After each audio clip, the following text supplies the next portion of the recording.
Hello ನಮಸ್ಕಾರ. Kogilu, Waseem layout, ಫಕೀರ್ colony, ಜಮಾಲಿಶು ಅವರಿಗೆ ಪರ್ಯಾಯ ವ್ಯವಸ್ಥೆ, ಕೇರಳದಿಂದ ಟ್ವೀಟು. ಅದ್ಯಾರೋ ಪಾಕಿಸ್ತಾನದ ವಿದೇಶಾಂಗ ಸಚಿವ ಕೂಡ ಭಾರತ ದೇಶದ ಕರ್ನಾಟಕ ರಾಜ್ಯದ ಕೋಗಿಲು ಎಂಬ ಪ್ರದೇಶದಲ್ಲಿ ಮುಸಲ್ಮಾನರ ಮೇಲೆ ಬುಲ್ಡೋಜರನ್ನು ಹತ್ತಿಸಲಾಗ್ತಿದೆ, ಅಲ್ಪಸಂಖ್ಯಾತರು ಬಹಳ ಸಂಕಷ್ಟದ ಸ್ಥಿತಿಯಲ್ಲಿ ಭಾರತದಲ್ಲಿದ್ದಾರೆ ಅಂತ ಟ್ವೀಟ್ ಮಾಡಿದಂತೆ. ಅದಕ್ಕೆ ಭಾರತದ ವಿದೇಶಾಂಗ ಇಲಾಖೆ ರಿಪ್ಲೈ ಕೊಡ್ತಂತೆ. ಇದಕ್ಕೆ ಸಂಬಂಧಪಟ್ಟ ಹಾಗೆ ಡಿ ಕೆ ಶಿವಕುಮಾರ್ ಆದಿಯಾಗಿ ಪ್ರತಿಕ್ರಿಯೆಯನ್ನು ಕೇಳ್ತಾ ಇದೆ ಮಾಧ್ಯಮ. ಒಂದು ನಾನ್ಸೆನ್ಸ್ ಇದು. ಪಾಕಿಸ್ತಾನ ಏನೋ ಈ ವಿಚಾರಕ್ಕೆ ಇಂಟರ್ಫಿಯರ್ ಆಗಿಲ್ಲ, ಪಾಕಿಸ್ತಾನದಿಂದ ಈ ಘಟನೆಗೆ ಸಂಬಂಧಪಟ್ಟ ಹಾಗೆ ಯಾವುದೇ ರೀತಿ ಹೇಳಿಕೆ ಬಂದಿಲ್ಲ ಅಂಥೇಳಿ ಭಾರತದ ವಿದೇಶಾಂಗ ಇಲಾಖೆ ಸ್ಪಷ್ಟನೆ ನೀಡಿದೆ. ನಮ್ಮ ಮಾಧ್ಯಮದವ್ರು ಹೆಂಗೆ ಗೊತ್ತಾ, ಸುಮ್ಮನೆ ಇದ್ದರೆ ಒಸಾಮಾ ಬಿನ್ ಲ್ಯಾಡನ್ ಕೂಡ ಕೋಗಿಲು ಘಟನೆಗೆ ಸಂಬಂಧಪಟ್ಟ ಹಾಗೆ ಪ್ರತಿಕ್ರಿಯೆ ಕೊಟ್ಟ ಅಂತ ಹೇಳಿಬಿಟ್ಟು ಸುದ್ದಿ ಮಾಡೋದಕ್ಕೂ ಹೆಸರಲ್ಲ. ದಾವೂದ್ ಇಬ್ರಾಹಿಂ ಹೇಳ್ಕೊ ಬಂದರು ಅಲ್ಲ, ಲ್ಯಾಡನ್ ಸತ್ತೋಗಿದ್ದಾನೆ, ಈ ಬದುಕಿಸಿ ಮತ್ತೆ ವಾಪಸ್ ಕರ್ಕೊಬರೋಕ್ಕೆ ನಮ್ಮ ಮಾಧ್ಯಮಗಳ ಕೈಲಿ ಆಗಲ್ಲ ಅಂತೀರಾ? ಈ ಥರ ಒಂದಿಷ್ಟು ನಾನ್ಸೆನ್ಸು. ಆದರೆ ಕೋಗಿಲು ಕತೆ, ಕೋಗಿಲೆ ಕತೆ, ಕಾಗೆ ಕತೆ, ಇದನ್ನು ಕೂಡ ನಾವು ವಿಮರ್ಶೆ ಮಾಡಲೇಬೇಕಾಗ್ತದೆ. ಆಮೇಲೆ ಸಿಂಪಲಾಗಿ ಯೋಚನೆ ಮಾಡಿ, ಅದು ಕಸ ಹಾಕೋದಕ್ಕೆ ಒಂದು ಜಾಗ, ಡಂಪಿಂಗ್ ಯಾರ್ಡು, ಬಯೋ ಮೀಥನೇಷನ್ ಪ್ಲಾಂಟು, ಪ್ರಾಣಿ ಶವ ಸಂಸ್ಕರಣಾ ಘಟಕ, ಟೆಂಡರ್ ಕೊಬ್ಬರಿ ತ್ಯಾಜ್ಯ ಸಂಸ್ಕರಣಾ ಘಟಕ, ಸ್ಯಾನಿಟರಿ ತ್ಯಾಜ್ಯ ಸಂಸ್ಕರಣಾ ಸೌಲಭ್ಯಕ್ಕೆ ಬಳಸಬೇಕಾದಂಥ ಜಾಗ ಇದು. ಸುಮಾರು 80 ಕೋಟಿ ಬೆಲೆ ಬಾಳುವಂತಹ ಜಾಗ. ಇಲ್ಲಿ 150ರಿಂದ 400 ಮನೆಗಳನ್ನು ಕಟ್ಕೊಂಡಿದ್ದಾರೆ. ಅವರನ್ನು ಅಲ್ಲಿಂದ ನಾವು ಓಡಿಸ್ಲೇಬೇಕು. ಸರ್ಕಾರಿ ಜಾಗ, ಒತ್ತುವರಿ ಎಲ್ಲದಕ್ಕಿಂತ ಹೆಚ್ಚಾಗಿ ಸರ್ಕಾರಿ ಜಾಗ ಅಪ್ಪ. ಅದನ್ನು ನಾನು ಯಾವುದಕ್ಕಾದ್ರೂ ಯೂಸ್ ಮಾಡ್ಕೊತೀನಿ. ಪರ್ಟಿಕ್ಯುಲರಾಗಿ ಇಂಥ ಕಾನ್ಸೆಪ್ಟಿಗೆ ಯೂಸ್ ಮಾಡ್ಬೇಕಂತಿದ್ದೀವಿ. 150-200 ಮನೆಗಳನ್ನು ಡೆಮಾಲಿಷ್ ಮಾಡಿದ್ವಿ, ನೋಟಿಸ್ ಕಳಿಸಿದ್ವಿ, ಕೇಳಲಿಲ್ಲ, ಡೆಮಾಲಿಷ್ ಮಾಡಬೇಕಾಯ್ತು. ಒತ್ತುವರಿ ಜಾಗ ತೆರವಿಗೂ ದ್ವೇಷದಿಂದ ಬುಲ್ಡೋಸರನ್ನು ಪ್ರಯೋಗ ಮಾಡೋದಕ್ಕೂ ವ್ಯತ್ಯಾಸ ಇದೆ ಅಂತೇಳಿ ಸರ್ಕಾರ ಸಮರ್ಥನೆ ಮಾಡಿಕೊಡ್ತು. ಮೊಟ್ಟ ಮೊದಲಿಗೆ ಅಲ್ಲಿ ಕಸ ಹಾಕೋದಕ್ಕೆ ವಿನಿಯೋಗವಾದಂತಹ ಜಾಗ ಅದು. ಅಲ್ಲಿ ಇಷ್ಟೆಲ್ಲ ಮಾಡ್ಬೇಕಂತಿದ್ದೀವಿ ಅಂತ ನಾನು ಆರಂಭದಲ್ಲೇ ನಿಮ್ಗೆ ಎಕ್ಸ್ಪ್ಲೇನ್ ಮಾಡಿದೆ. ಸುತ್ತಮುತ್ತ ಎಷ್ಟು ಮನೆಗಳಿದ್ದಾವೆ ಗೊತ್ತಾ? ಸಾವಿರಾರು ಜನ ವಾಸ ಮಾಡ್ತಿರುವಂಥ ಜಾಗ. ಈ ಒತ್ತುವರಿಯನ್ನು ಬಿಟ್ಟು ಅಲ್ಲಿ ಹೋಗುವಾಗ ಕಸ ಹಾಕ್ತಾರ, ಸಂಸ್ಕರಣೆ ಮಾಡ್ತಾರ. ಮುಖ್ಯಮಂತ್ರಿ ಸಿದ್ದರಾಮಯ್ಯವರು ಒಂದು ಕಡೆ ಹೇಳ್ತಾ ಇದ್ರು, ಅಲ್ಲಿ ವಾಸ ಮಾಡ್ಬಿಡ್ರಪ್ಪ, ನಿಮ್ಗೆ ರೋಗ ಬರುತ್ತೆ, ಅಂದರೆ ಅನಾರೋಗ್ಯ ಕಾಡುತ್ತೆ ಅಂತ ನಾವು ಹೇಳಿದ್ವಿ ಅಂತ. ಈಗ ಅವ್ರನ್ನ ಓಡಿಸಿದ ಮೇಲೆ ನೀವೇನೋ ಕಸ ಹಾಕಬೇಕು, ಅದೇನೋ ಮಾಡ್ಬೇಕಂತಿದ್ದೀರಲ್ಲ, ಸುತ್ತಮುತ್ತ ಇರೋರು ಆರೋಗ್ಯವಾಗಿರ್ತಾರ.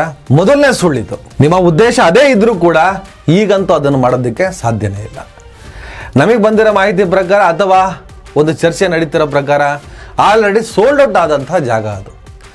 ನೀವು ಬಿಲ್ಡರ್ಗಳಂತ ಹೇಳಿ, ಕೋಟಿ ಕುಳಗಳು ಅಂತ ಹೇಳಿ, ಕಾರ್ಪೊರೇಟ್ ಜಗತ್ತು ಅಂತಂದ್ರೆ ಹೇಳಿ, ಮಾರಾಟವಾದಂತಹ ಜಾಗ, ದಾಖಲೆಗಳು ರೆಡಿಯಾಗಿದ್ದಾವೆ, ಪತ್ರಗಳು ರೆಡಿಯಾಗಿದ್ದಾವೆ, ಯಾರೋ ಖರೀದಿ ಮಾಡಿ ಆಗಿದೆ. 80 ಕೋಟಿ, 100 ಕೋಟಿ, 150 ಕೋಟಿ, 200 ಕೋಟಿ, ಎಷ್ಟೋ ಕೋಟಿ ಕೋಟಿ ಕೋಟಿ ಕೋಟಿ ಬೆಲೆ ಬಾಳುವ ಜಾಗದಲ್ಲಿ ಹೋಗಿ ಕಸ ಹಾಕಿ ಸುತ್ತಮುತ್ತ ಇರೋರಿಗೆಲ್ಲ ತೊಂದರೆ ಕೊಟ್ಟು ಕೋಗಿಲು ಕತೆ, ಕಾಗೆ ಕತೆಯನ್ನು ಹೇಳಿದ್ರೆ ಯಾರಾದ್ರೂ ನಂಬ್ತಾರೆ? ಆಮೇಲೆ ನಾವು ಈ ಘಟನೆಯನ್ನು ಯಾಕೆ ವಿರೋಧ ಮಾಡಿದ್ವಿ? ಆ್ಯಸ್ ಎ ಹ್ಯೂಮನಿಟಿ ಗ್ರೌಂಡಲ್ಲಿ ಸರ್ಕಾರ ಅರ್ಹರಿಗೆ ವಸತಿಯ ಸೌಲಭ್ಯನ ಕೊಡ್ತೇವೆ, ರಾಜೀವ್ ಗಾಂಧಿ ಯೋಜನೆ, ಮುಖ್ಯಮಂತ್ರಿ ಯೋಜನೆ, ಏನೇನೋ ಯೋಜನೆಗಳ ಮೂಲಕ ಅಂತ ಸ್ಟೇಟ್ಮೆಂಟ್ ಕೊಟ್ಟಿದೆ. ಅದಕ್ಕೆ ಸಂಬಂಧಪಟ್ಟ ಹಾಗೆ ತ್ವರಿತವಾಗಿ ಏನೇನು ಕ್ರಮ ತೆಗೆದುಕೊಳ್ಳಬೇಕು ಅದನ್ನು ತಗೋತಿದ್ದಾರೆ. ಇಮ್ಮಿಡಿಯೇಟ್ ಆಗಿ ಇಷ್ಟು ಬೇಗ ಈ ರೀತಿಯಾಗಿ ವ್ಯವಸ್ಥೆ ಮಾಡೋದಕ್ಕೆ ಸಾಧ್ಯನಾ ಅನ್ನುವ ಪ್ರಶ್ನೆಯನ್ನು ವಿರೋಧ ಪಕ್ಷದವರು ಕೇಳ್ತಿದ್ದಾರೆ. ಹೌದು, ಸಾಧ್ಯನೇ ಇಲ್ಲ. ಅದಕ್ಕೆ ಬಹಳ ಕಾಲದ ಪ್ರಿಕಾಷನ್ ಬೇಕಾಗ್ತದೆ, ಪ್ರಿಪ್ರೇಷನ್ ಬೇಕಾಗ್ತದೆ. ಆಲ್ರೆಡಿ ಅದು ನಡೀತಾ ಇತ್ತು. ಅದು ನಡೀತಾನೆ ಒಂದು ಸ್ಕ್ರಿಪ್ಟ್ ರಚನೆ ಆಯಿತು.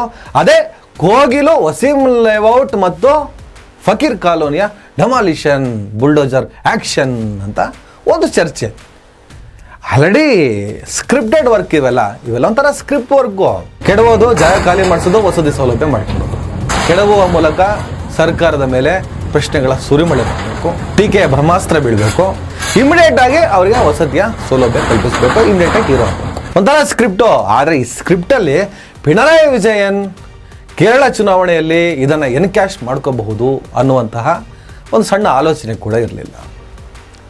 ನಮ್ಮ ಆಕ್ಷೇಪ ಇದ್ದಿದ್ದು ಸರ್ಕಾರ ಒತ್ತುವರಿ ಜಾಗವನ್ನು ತೆರವುಗೊಳಿಸಿದ್ದಕ್ಕಲ್ಲ, ಅಲ್ಲಿ ಕಸ ಹಾಕ್ತಾರೋ ಇಲ್ಲ ರಸ ತೆಗಿತಾರೋ ಅದು ಸರ್ಕಾರಕ್ಕೆ ಬಿಟ್ಟಂತ ವಿಚಾರ. ಅದೊಂದು ರಿಯಲ್ ಎಸ್ಟೇಟ್ಗೆ ಸಂಬಂಧಪಟ್ಟ ವಿಚಾರನೋ, ಕೋಟಿ ಕೋಟಿ ಕೋಟಿ ಲೂಟುವ ಕಾನ್ಸೆಪ್ಟೋ, ಅದು ಏನು ಬೇಕಾದ್ರೆ ಇರಲಿ. ಆದರೆ 30 ವರ್ಷಗಳ ಕಾಲ, ಒಂದು 25 ವರ್ಷ ಅಂತಲೇ ಇಟ್ಕೊಳ್ಳಿ ಅಪ್ಪ, 30 ಇಲ್ಲಪ್ಪ 25, ಹೋಗ್ಲಿ 20 ಅಂತಲೇ ಇಟ್ಕೊಳ್ಳಿ. ಇಷ್ಟು ವರ್ಷಗಳ ಕಾಲ ಅಲ್ಲಿ ಅವರನ್ನು ವಾಸ ಮಾಡಲು ಬಿಟ್ಟಿದ್ದು ಯಾರು? ಇವತ್ತು ಅಲೆಮಾರಿಗಳಿರ್ಬೋದು, ಅನೇಕ ವಸತಿ ರಹಿತರು ಇಡೀ ಭಾರತದಲ್ಲಿ ಅಲ್ಲಲ್ಲಿ ಶೆಡ್ಗಳನ್ನು ಹಾಕೊಂಡು, ಡೇರೆಗಳ ಹಾಕೊಂಡು ವಾಸ ಮಾಡ್ತಾ ಇದ್ದಾರೆ. ಕರ್ನಾಟಕದಲ್ಲಿ ಅನೇಕ ಕಡೆ ಅಲೆಮಾರಿಗಳು ಈ ರೀತಿಯಲ್ಲಿ ಬದುಕೋದನ್ನು ನಾವು ನೋಡ್ತಾ ಇದ್ದೀವಿ. ನಾನು ಕೂಡ ಇದಕ್ಕೆ ಸಂಬಂಧಪಟ್ಟ ಅನೇಕ ಸ್ಟೋರಿಗಳನ್ನು ಕೂಡ ಮಾಡಿದ್ದೀನಿ. ಅವನು ಯಾರೋ ಮುನಿಕೃಷ್ಣ ಅನ್ನೋನು ನಮ್ಮನ್ನು ಕರ್ಕೊಬಂದು ಇಲ್ಲಿ ಬಿಟ್ಟ. ನಾವು ಆಂಧ್ರದವರು, ನಾವು ಹೈದರಾಬಾದವರು, ನಾವು ತಮಿಳ್ನಾಡವರು, ನಾವು ಕೇರಳದವರು, ನಾವು ಕಾಶ್ಮೀರದವರು ಅಂತ ಯಾವುದೋ ಮಾಧ್ಯಮದಲ್ಲಿ ನೋಡಿದೆ. ಒಟ್ಟಾಶಿ ಎಲ್ಲೆಲ್ಲಿಂದನೋ ಬಂದು ಅಲ್ಲಿ ಸೇರ್ಕೊಂಡಿದ್ದಾರೆ. ಸ್ವಲ್ಪ ಆಳವಾದಂಥ ತನಿಖೆ ಅಂತೂ ನಡೀಲೇಬೇಕು, ಭದ್ರತೆಯ ದೃಷ್ಟಿಯಿಂದ ನಡೀಬೇಕು. ಬಾಂಗ್ಲಾದೇಶದವ್ರು ಇದ್ದಾರೋ, ಮಯನ್ಮಾರ್ ಅವರು ಇದ್ದಾರೋ, ತನಿಖೆ ಆಗಬೇಕು. ಅವನು ಯಾವ ದೇಶದಿಂದ ಬಂದರು, ಯಾವ ರಾಜ್ಯದಿಂದ ಬಂದರು, ಕನ್ನಡ ಕಲಿಯೋದೇನು ದೊಡ್ಡ ವಿಷಯ ಅಲ್ಲ. ನಾವು ಭಿಕ್ಷೆ ಬೇಡ ಬದುಕ್ತೀವಿ, ನಾವು ಕಟ್ಟಡ ಕಾರ್ಮಿಕರ ಕೆಲಸ ಮಾಡ್ತೀವಿ, ಏನೇನೋ ಹೇಳ್ತಾರೆ. ಆದರೆ ಇವರೆಲ್ಲರ ಕೈಲಿ ವೋಟರ್ ಐ ಡಿ ಇದೆ, ಕರೆಂಟ್ ಕನೆಕ್ಷನ್ ಕೊಟ್ಟಿದ್ದಾರೆ. ಕೊಟ್ಟವ್ರು ಯಾರು? 25-30 ವರ್ಷಗಳಿಂದ ನಾವು ವೋಟ್ ಹಾಕಿದ್ದೀವಿ ಅಂತ ಹೇಳ್ತಾ ಇದ್ದಾರೆ. ಯಾರಿಗೆ ಓಟ್ ಹಾಕ್ತಾಯಿದ್ರು? ಇವ್ರು ಓಟು ಒಬ್ರಿಗೆ ಹಾಕಬೇಕು ಅಂದರೆ ಅಲ್ಲಿ ಕ್ಯಾನ್ವಾಸ್ ಹೋಗಿರ್ತಾರಲ್ಲ, ನಮಗೆ ಓಟ್ ಹಾಕಿ ನಿಮ್ಮನ್ನು ಉದ್ಧಾರ ಮಾಡ್ತೀವಿ, ನಿಮ್ಮ ಶೆಡ್ಗಳನ್ನು ಭವ್ಯ ಬಂಗಲೆಯನ್ನಾಗಿ ಕಟ್ತೀವಿ, ಅಶ್ಯೂರೆನ್ಸ್ ಕೊಟ್ಟಿರ್ತಾರಲ್ಲ. ಈ ನಾನ್ಸೆನ್ಸ್ಗಳನ್ನು ಕೂಡ ನಾವು ಇಲ್ಲಿ ನೋಡಬೇಕಾಗ್ತದೆ. ಆಮೇಲೆ ಡೆಮಾಲಿಷ್ ಮಾಡೋದಂತೆ, ಅವರು ಪ್ರತಿಭಟನೆ ಮಾಡೋದಂತೆ, ಯಾವುದ್ಯಾವುದೋ ಪಕ್ಷಗಳು ಹೋಗಿ ಅವ್ರ ಪರವಾಗಿ ಹೋರಾಟ ಮಾಡೋದಂತೆ. ಅದಕ್ಕೆ ಕೇರಳದ ಪ್ರತಿಕ್ರಿಯೆ. ಆಮೇಲೆ AICCಯ ಪ್ರಧಾನ ಕಾರ್ಯದರ್ಶಿ ವೇಣುಗೋಪಾಲ್ ತೀವ್ರ ರೀತಿಯಲ್ಲಿ ಸರ್ಕಾರವನ್ನು ಪ್ರಶ್ನಿಸೋದಂತೆ, ಸರ್ಕಾರ ಇಮಿಡಿಯೇಟ್ ಆಗಿ ತಮ್ಮ ಯೋಜನೆಗಳ ಆಧಾರದಲ್ಲಿ ಅರ್ಹರಿಗೆ ವಸತಿ ಸೌಲಭ್ಯವನ್ನು ಒದಗಿಸೋದಂತೆ. ಆ ಮೂಲಕ ಇಮಿಡಿಯೇಟ್ ಆಗಿ ನಾವು ವಸತಿ ರಹಿತರಿಗೆ ಮಾನವೀಯ ಆಧಾರದಲ್ಲಿ ನೆಲೆ ಕಲ್ಪಿಸಿದ್ದೇವೆ ಅಂತ ಹೇಳೋದಂತೆ. ಈಗ ಡೆಮಾಲಿಷ್ ಮಾಡೋದಕ್ಕಿಂತ ಮುಂಚೆನೇ ನೋಟಿಸ್ ಕೊಡುವಂಥ ಸಂದರ್ಭದಲ್ಲೇ ಅವರೆಲ್ಲ ಅರ್ಹರು ಯಾರಿದ್ದಾರೆ ಅವರನ್ನು ಗುರುತಿಸಿ ಏನು ತಾವು ವಸತಿ ಕಲ್ಪಿಸ್ತಿದ್ದೀರಲ್ಲ, ಅಲ್ಲಿಗೆ ಬಿಟ್ಟು ಬಂದ ಮೇಲೆ ಈ ಡೆಮಾಲಿಷ್ ಕೆಲಸವನ್ನು ಮಾಡ್ಬೋದಿತ್ತಲ್ಲ, ಈ ಬುಲ್ಡೋಜರ್ ಆ್ಯಕ್ಷನ್ ಮಾಡ್ಬೋದಿತ್ತಲ್ಲ. ಈ ಸ್ಕ್ರಿಪ್ಟ್ ಇದೆಯಲ್ಲ, ಯಾವುದೋ ಒಂದು ರೀತಿಯಲ್ಲಿ ತಗೊಂಡು ಹೋಗ್ತಾರೆ. ಆದರೆ ಅದಕ್ಕೆ ರಿಯಾಕ್ಷನ್ನು ಈ ಪ್ರಮಾಣದಲ್ಲಿ ಬರಬಹುದು ಅನ್ನುವಂಥ ಒಂದು ನಿರೀಕ್ಷೆ ಕೂಡ ಇರಲಿಲ್ಲ. ಒಟ್ಟಲ್ಲಿ ಆ್ಯಸ್ ಎ ಹ್ಯೂಮ್ಯಾನಿಟಿ ಗ್ರೌಂಡಲ್ಲಿ ಸರ್ಕಾರ ದಬ್ಬಾಳಿಕೆ ದೌರ್ಜನ್ಯ ಮಾಡಿದರೆ ಅದನ್ನು ನಾವು ಖಂಡಿಸಲೇಬೇಕು. ಅದೇ ರೀತಿ ಸರ್ಕಾರ ಒತ್ತುವರಿ ಜಾಗವನ್ನು ವಶಪಡಿಸಿಕೊಳ್ಳೋದ್ರಲ್ಲೂ ಅರ್ಥ ಇದೆ, ಆದರೆ ಅದಕ್ಕೆ ಅದರದ್ದೇ ಆದಂಥ ಒಂದಿಷ್ಟು ರಿವಾಜ್ಗಳಿದ್ದಾವೆ. ಹಾಗೆ 25-30 ವರ್ಷಗಳಿಂದ ಇವರಿಂದ ಓಟು ಪಡೆದ, ಅವರಿಗೆ ಡಾಕ್ಯುಮೆಂಟ್ಗಳನ್ನು ಒದಗಿಸಿದ, ಕರೆಂಟ್ಗಳನ್ನು ಕೊಟ್ಟಂತಹ ಆ ಕುತಂತ್ರದ ಬಗ್ಗೆ ಕೂಡ ಜನರಿಗೆ ಸಾರ್ವಜನಿಕವಾಗಿ ಮಾಹಿತಿ ಬೇಕು.